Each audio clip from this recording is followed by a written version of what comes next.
जैसा कि आप सभी को विदित है, मैं और मेरी ऑर्गेनाइजेशन भारतवर्ष में लेबर लॉ की जानकारी जन जन तक या जिनको उसकी जरूरत है वहां तक पहुंचाने का प्रयास कर रहे हैं। इसी में हमने एक सीरीज चालू की है, micro learning on labour laws.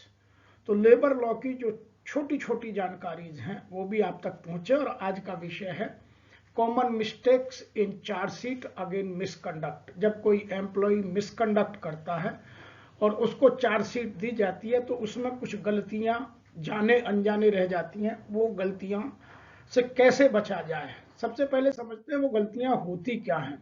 Number 1, intimation of disciplinary proceedings on information which is vague and indefinite। Disciplinary proceedings को उन सूचनाओं पर चालू कर देना जो या तो वेग हैं या इनडेफिनिट है, जिनकी कोई डॉक्यूमेंट नहीं है, कोई उनकी रिलायबिलिटी चेक नहीं की गई है। एक बड़ी गलती की जाती है। दूसरी गलती करते हैं स्टार्टिंग डिपार्टमेंटल प्रोसीडिंग्स या domestic inquiry without holding preliminary inquiry. जब कभी आप शोकोज दें या चार्जशीट दें तो उससे पहले प्रिलिमिनरी इंक्वायरी होना आवश्यक है, और उसका डेटा बनाइए और उस डेटा के बाद ही आप चार्जशीट इश्यू कर डोमेस्टिक इंक्वायरी या डिपार्टमेंटल इंक्वायरी जो भी आपके यहाँ नाम हो वो तब चालू कीजिए। नंबर 3 मिस्टेक होती है relevant document not supplied to the chargesheeted employees. जो आपने एम्प्लॉय पर चार्ज लगाए हैं उससे संबंधित जितने भी डॉक्यूमेंट्स आपको बनते हैं उनकी फोटोकॉपी डेलिक्वेंट या जो चार्जशीटेड एम्प्लॉय है उसको दिया जाना आवश्यक है। नंबर 4 बात करते हैं bias on the part of disciplinary authority. कई बार ऐसे केसेस भी देखने में आते हैं कि जो डिसिप्लिनरी अथॉरिटी है वो उस एम्प्लॉय के अगेंस्ट बायस्ड होती है, प्री कन्विंस कुछ नोशन अपने माइंड में लेकर चलती है, तो वह भी नहीं होना चाहिए। और नंबर 5 बात करते हैं हम defects generally noticed in chargesheet, जो हमारा आज का विषय है कि बहुत सारी गलतियां जो चार्जशीट में नोटिस की जाती हैं, ये गलतियां कभी मत कीजिए। हालांकि हम आगे आपको यह भी बताने वाले हैं कि इन गलतियों से कैसे बचा जाए।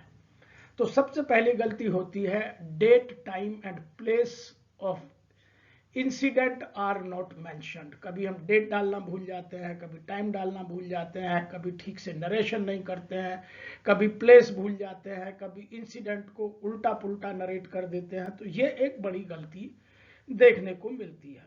दूसरी गलती how and where the order is disobeyed और इंसिडेंट और how insubordination or indiscipline has taken place not mentioned।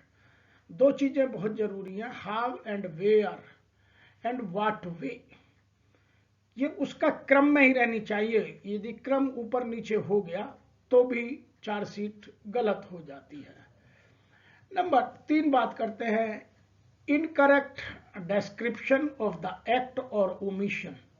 जैसे रूड बिहेवियर की बात करें या इनसबऑर्डिनेशन की बात करें, but in the chargesheet it is not mentioned as disobedience.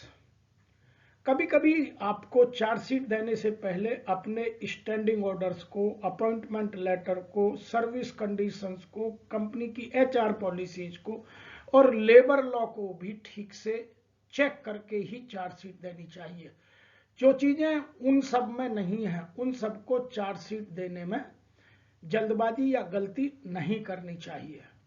Number 5वां इसका जो इशू है वो है proper care is not taken to mention the correct expression of negligence, gross negligence और हैबिचुअल नेग्लिजेंस। ये तीनों वर्ड बड़े सावधानी पूर्वक आपको समझने चाहिए। एक है नेग्लिजेंस, एक है ग्रॉस नेग्लिजेंस, एक है हैबिचुअल नेग्लिजेंस। तो हैबिचुअल नेग्लिजेंस 1 साल में 3 बार कर देना, या जो आपके स्टैंडिंग ऑर्डर्स में लिखा है उस तरह से बनता है।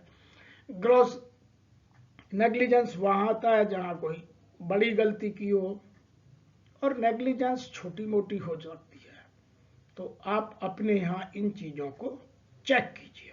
Competent authority did not issue the chargesheet. Chargesheet competent authority द्वारा साइन और उसी द्वारा इशू होनी चाहिए। कई बार जल्दबाजी में डिपार्टमेंटल हेड या वो लोग जो कॉम्पिटेंट अथॉरिटी नहीं है वो साइन कर देते हैं, तो वह चार्जशीट फेक हो जाती है। नंबर नेक्स्ट है, sufficient time is not given to the delinquent employee to submit their explanation to the show cause notice और चार्जशीट। कभी कभी रीजनेबल टाइम या सफिशिएंट टाइम नहीं दिया जाना भी गलती है। 24 घंटे में कुछ जवाब मांग लेते हैं, कुछ 48 घंटे में मांग लेते हैं, जबकि उसके डॉक्यूमेंट कलेक्ट करने में या उसकी इंफॉर्मेशन कलेक्ट करने में टाइम लग सकता है। तो आप जो एक्ट ऑफ डिसोबीडियंस है या ओमिशन है या मिसकंडक्ट है, उसकी ग्रेविटी समझिए और उस हिसाब से उसे टाइम दीजिए। 1 दिन में 2 दिन में जवाब ना मिलने में कुछ नहीं बिगड़ता, लेकिन यदि आपने गलत कर दिया तो वह एम्प्लॉय आपके कंट्रोल के बाहर हो जाता है। तो ये कुछ कॉमन मिस्टेक्स हैं जो देखने को चार्जशीट में आमतौर पर मिलती हैं। आइए अब समझते हैं कि इनसे बचा कैसे जाए। जो चार्जशीट के मेन कंटेंट्स हैं पहले उनको समझिए। उनको चार्जशीट फ्रेम करते वक्त वह चाहे HR का पर्सन हो या उसका बॉस हो या कोई और हो, उन सबको ये चीजें ध्यान रखनी चाहिए। Number 1, title. आप उसे शोकॉज दे रहे हैं या चार्जशीट दे रहे हैं, यह बिल्कुल स्पष्ट लिखिए, क्योंकि शोकॉज के बाद चार्जशीट दी जा सकती है, चार्जशीट के बाद शोकॉज नहीं दिया जा सकता। तो आप शोकॉज में टाइम दीजिए और उससे एक्सप्लेनेशन मांगिए। दूसरा, include the organisations name and logo. आजकल यह भी देखने को मिलने लगा है कि एक प्लेन शीट पर आप एप्लीकेशन बना देते हैं, तो ना तो उस पर कंपनी का एड्रेस होता है, ना नेम होता है, ना लोगो होता है, तो वह एक प्लेन पेपर पे बनाने से गलत हो जाती है। तो आप ये चीजें जरूर रखिए। कंपनी का लेटर हेड जो उस टाइम चलन में हो, ओल्ड ना हो। कई बार कंपनियां अपना नाम बदल लेती हैं, लोगो बदल लेती हैं, बहुत सारे और चीजें बदल लेती हैं या एड्रेसेस बदल लेती हैं, तो वो सब चीजें उस पर जो पहले से प्रिंट है वो सब एक्यूरेट और करेक्ट होनी आवश्यक है। दूसरी बात है रेफरेंस नंबर। आप एम्प्लॉय का नंबर, फाइल नंबर, डेट, ये प्रॉपरली रिकॉर्ड कीजिए। इन चीजों को आप ऐसे ही मत समझिए इनकी कोई महत्व नहीं है, इन सब का आप चार्जशीट पर बहुत महत्व है। नंबर 3 है डेट ऑफ इशुएंस। जिस डेट में आप उसको इशू कर रहे हैं उस पर वही डेट डालिए। यदि आपने पहले दिन लेटर ड्राफ्ट करके साइन कराया और अगले दिन दे रहे हैं तो हाथ से डेट को बदल दीजिए, साइन कर दीजिए, या ऊपर डेट वही रहने दीजिए, नीचे डेट ऑफ इशू लिख दीजिए और उस पर नई डेट डाल दीजिए। इसीलिए ये चीजें बहुत जरूरी हैं ताकि आपके जो टाइम आपने मांगा है उसको पता चले। नंबर 4 बात करते हैं हम एड्रेस। एम्प्लॉय का name, designation, code number, employee number, ये सब चीजें या एम्प्लॉय आईडी उस पर क्लियरली मेंशन होनी चाहिए ताकि कोई एम्बिग्यूटी ना बचे। नंबर 5 पर है subject, title of charges. A brief title summarising the nature of charge such as misconduct, violation of company policy, जो भी आपको लगता हो, या सैबोटेज, उसको टाइटल दीजिए और उसको क्लियरली लिखिए ताकि उसको समझने में जो एम्प्लॉय है देरी ना हो। नंबर 6 पर बात करते हैं स्टेटमेंट ऑफ एलिगेशंस। इसको 3 भागों में बांटिए। Detailed description of the alleged misconduct और द ब्रीच। स्पष्ट लिखिए बिल्कुल कि तुमने इस तारीख को इतने बजे इस शिफ्ट में इनकी प्रेजेंस में इस स्थल पर या इस डिपार्टमेंट में ये ब्रीच या ओमिशन या मिसकंडक्ट किया है। दूसरा, डेट, टाइम एंड लोकेशन, जो मैं अभी आपसे बात कर रहा हूं, बार बार उसे चेक करके करेक्ट डालिएगा। दूसरा, वो जो एक्ट एंड ओमिशन जहां आप जिस लोकेशन पर दिखा रहे हैं वहां के रिकॉर्ड में आना चाहिए। यदि आपके यहाँ CCTV लगे हैं तो वो CCTV में होना चाहिए। यदि आपके प्रोसेस में CCTV नहीं है तो जो उससे लॉस हुआ है वो आपकी लॉग बुक में नजर आना चाहिए, या जो शॉप फ्लोर पर डिस्टरबेंस हुआ है उसका कहीं हवाला होना चाहिए। ये सब चीजें रिकॉर्ड के साथ मैच करनी आवश्यक है। Number 3, specific policies rules and regulations violated. आप स्पष्ट लिखिए, स्टैंडिंग ऑर्डर का वायोलेशन है, स्पेसिफिक एचआर पॉलिसी का वायोलेशन है, special rules and regulations of labour law का वायोलेशन है, या जो आपने उसके अपॉइंटमेंट लेटर में लिख कर दिया है उनका वायोलेशन है। उसको स्पष्ट लिखिए, उसमें कहीं कोई एम्बिगुटी मत रखिए। आपको चार्ज 1 लगा सकते हैं, 2 लगा सकते हैं, 3 लगा सकते हैं, उसके लिए कोई नहीं रोक रहा, लेकिन क्लैरिटी आना बहुत जरूरी है जो आप एलिगेशन लगा रहे हैं। नंबर 7 पर हम बात करते हैं सपोर्टिंग एविडेंस। लिस्ट और मेंशन एनी सपोर्टिंग एविडेंस जो हुआ है, जैसे मशीन ब्रेकडाउन हुई तो रिपेयर एंड मेंटेनेंस की टीम से रिपोर्ट लीजिए, उसको लिखवाइए, रिकॉर्ड में चढ़ाइए। तो उसका जो डॉक्यूमेंट आपके पास है, या जो ईमेल इधर से उधर ऑर्गेनाइजेशन में हुए हैं, या जो शॉप फ्लोर पर विटनेसेज हैं, या जो और रिकॉर्ड आपके हिसाब से बनता है आपकी कंपनी पॉलिसी के हिसाब से, उस सब को सपोर्टिंग एविडेंस के हिसाब से उस चार्जशीट के साथ उसको लगा कर दीजिए।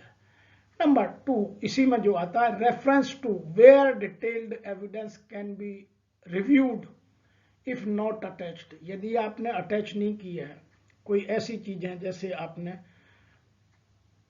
वहां सीसीटीवी का हवाला दिया है, या सिक्योरिटी के किसी गेट पर आपने थेफ्ट में पकड़ा उसका हवाला दिया, या डिपार्टमेंट की इंफॉर्मेशन इधर से उधर शेयर कर रहा था, या जो कुछ कंपनी की इंफॉर्मेशन ईमेल से इधर उधर भेज रहे हैं, तो उन सब चीजों को लिखिएगा। बहुत सारे ऐसे इश्यूज हैं जिनको आपको डॉक्यूमेंट कलेक्ट करना मुश्किल है, तो उनकी जो सर्कमस्टांशियल एविडेंसेज हैं वो उसमें डालिएगा, लेकिन एविडेंस का हवाला जरूर दीजिएगा। नंबर 8 पर हम बात करते हैं लीगल पॉलिसी रेफरेंस। आपने जिसका वायलेशन हुआ है, reference to relevant section of the company policies, code of conduct और एम्प्लॉयमेंट कॉन्ट्रैक्ट्स। जो मैं आपसे अभी बात कर रहा था कि चाहे वो कंपनी की पॉलिसी हो, एचआर के लेबर लॉज हो, कंपनी का कोड ऑफ कंडक्ट हो, या कंपनी के स्टैंडिंग ऑर्डर्स हो, या एम्प्लॉयमेंट कॉन्ट्रैक्ट की टर्म्स एंड कंडीशंस हो, वो उसमें लीगल तरीके से रेफर कीजिए, उनको लिखिए। Any applicable legal provisions of labour laws, इसके अतिरिक्त जो और लेबर लॉ से भी मिलते जुलते हैं उन सबको भी आप यहां डाल सकते हैं। नंबर 9 पर हम बात करेंगे अपॉर्चुनिटी टू रेस्पॉन्ड। एक एम्प्लॉय को जिसको आप चार्जशीट इशू कर रहे हैं उसको रीजनेबल टाइम दीजिए, रीजनेबल अपॉर्चुनिटी दीजिए, प्रिंसिपल ऑफ नेचुरल जस्टिस को फॉलो कीजिए, और उसको अपॉर्चुनिटी टू रेस्पॉन्ड के हिसाब से उसकी केयर करते हुए आप चार्जशीट के समय इन चीजों का ध्यान रखिए। Number 1, statement informing the address of their right to respond और to explain. Number 2, the method and deadline for submitting the reply, written explanation within specified number of days or number of hours। ये आपके act omission misconduct पर निर्भर करेगा कि उसने किस तरह का काम किया, वह आप दे सकते हैं, और यह है 24 घंटे से 72 घंटे या उससे अधिक का भी टाइम हो सकता है। नंबर 10 पर बात करेंगे कॉन्सिक्वेंस ऑफ नॉन रेस्पॉन्स। यदि आप टाइमली रेस्पॉन्ड नहीं करते तो उसका कॉन्सिक्वेंस क्या होगा वह भी लिख दीजिए। If you will not submit your reply within the specified period, the company will take the appropriate action in this regard. ये सेंटेंस आप हर चार्जशीट में, शो कॉज में अवश्य लिखिए। तो एक स्टेटमेंट बना के रखिए कंपनी के हिसाब से, a statement clarifying the implications of not responding such as proceedings of disciplinary action without the employees input. तो आप लिखिएगा, बहुत सारे लोग लिखते हैं if you will not submit your reply in appropriate time the company will take action against you, तो वहां एप्रोप्रिएट शब्द जरूर डालिएगा। तो ये आपको कुछ चीजें समझने की आवश्यकता है। अब बात करते हैं number 11, authority issuing the chargesheet. जैसा कि मैंने कहा कि जिस अथॉरिटी ने चार्जशीट को सिग्नेचर किया, उसका नेम, उसका डेजिग्नेशन, उसका सिग्नेचर, उसकी स्टैंप यदि लेटर हेड पर नहीं है तो official authorise to issue the chargesheet, जो ऑथोराइज है। Contact details for follow up of the submission of the response, आप किसको उत्तर देना है ये भी उसमें लिखिएगा कि उत्तर कॉम्पिटेंट अथॉरिटी को ही भेजना है या एचआर में सबमिट करना है या किसी व्यक्ति विशेष को देना है, वो सब आप सबमिट कर सकते हैं। मेल से भेज रहे हैं तो मेल किन किन को एड्रेस किया जाना है, ये सब चीजें आज के डिजिटलाइजेशन के एरा में समझना जानना बहुत आवश्यक है। Number 12, enclosures, list of attached document such as evidence और पॉलिसी, जिस पॉलिसी का वायलेशन किया है उसकी कॉपी, स्टैंडिंग ऑर्डर्स के उस पेज की कॉपी साथ में लगाइए ताकि उसको समय रहते हुए सारी चीजें जानकारी में आ जाए और आपका फेयर एक्शन नजर आए। नंबर 13 पर एक्नॉलेजमेंट, कोशिश कीजिए चार्जशीट हमेशा इन पर्सन दीजिए। यदि वह पर्सन एब्सकॉन्ड है तो फिर जो सिस्टम है आपका उस हिसाब से दीजिए, रजिस्टर्ड पोस्ट से भेजिए, मेल से भेजिए, ईमेल से भेजिए, लेकिन उसका एक्नॉलेजमेंट मांगिए। जब तक उसका एक्नॉलेजमेंट आपके पास नहीं आता तब तक उसको चार्जशीट को सर्व मत समझिए, क्योंकि यदि आपने चार्जशीट सर्व समझ ली और आपने एक्शन लिया और उसको नहीं मिली तो यह गलती हो जाएगी। यदि वो एब्सकॉन्ड है तो आपको आवश्यकता पड़ती है तो लोकल न्यूज़पेपर में जो उसको भाषा आती है उस पेपर में प्रिंट भी कराइए, लेकिन चार्जशीट की सर्विस होना, उसका एक्नॉलेजमेंट लेना कंपलसरी है। इस पर सुप्रीम कोर्ट तक लोग केस हार जाते हैं, बहुत सारे एग्जाम्पल्स ऐसे हैं। नेक्स्ट मैं आपसे बात करूंगा कि चार्जशीट में ये चीजें कभी भी गलती से भी इंक्लूड मत कर दीजिए, इनमें सावधानी बरतिए। whosoever framing the charge sheet, he should be very careful. Number 1, an expression of opinion on the guilt of the accused. अब पहले से ओपिनियन मत बना लीजिए, अपनी राय मत डालिए, उसका कहीं भी इस तरह से एक्सप्रेशन आना नहीं चाहिए आपके शोकॉज में, चार्जशीट में या किसी और भी लेटर में। आप चार्ज लगाइए honestly, fairly, principle of natural justice के बेस पर रीजनेबल टाइम दीजिए और उसका रेस्पॉन्ड आने दीजिए, then you can take action. दूसरी, a discuss of the evidence, a discussion of the evidence, ये भी कभी मत डालिए कि हम किस किस को बनाएंगे, किसको, जो आपके पास एविडेंस है नाम लिख दीजिए, कभी डिस्कशन मत कीजिए। बहुत सारे लोग ये गलती कर देते हैं और बाद में दिक्कत आती है। Number 3, a reference to matter that already being investigated, जो पास्ट में घटनाएं घट चुकी हैं जिनका आप इन्वेस्टिगेशन कर चुके हैं, उन सबको जब चार्जशीट का मेन इंक्वायरी के बाद इंक्वायरी रिपोर्ट आपको मिले तो उस टाइम आप उसका कॉन्सिक्वेंस ले सकते हैं, लेकिन चार्जशीट फ्रेम करते वक्त कभी भी पुरानी चीजों का हवाला मत दीजिए। हाँ, यदि कोई हैबिचुअल मिसकंडक्ट करता है, हैबिचुअल है, तो उनकी चार्जशीटों का नंबर डाल दीजिए कि आपने को तब भी मिली, तब भी मिली, तब भी मिली, लेकिन आप में कोई सुधार नहीं आ रहा है। तो वो सब चीजें आप उस हिसाब से तब करिएगा जब आपकी डोमेस्टिक इंक्वायरी कंप्लीट हो गई और आप पनिशमेंट देने जा रहे हैं on the basis of inquiry report, क्योंकि इंक्वायरी रिपोर्ट में इंक्वायरी ऑफिसर अपनी फाइंडिंग्स देता है।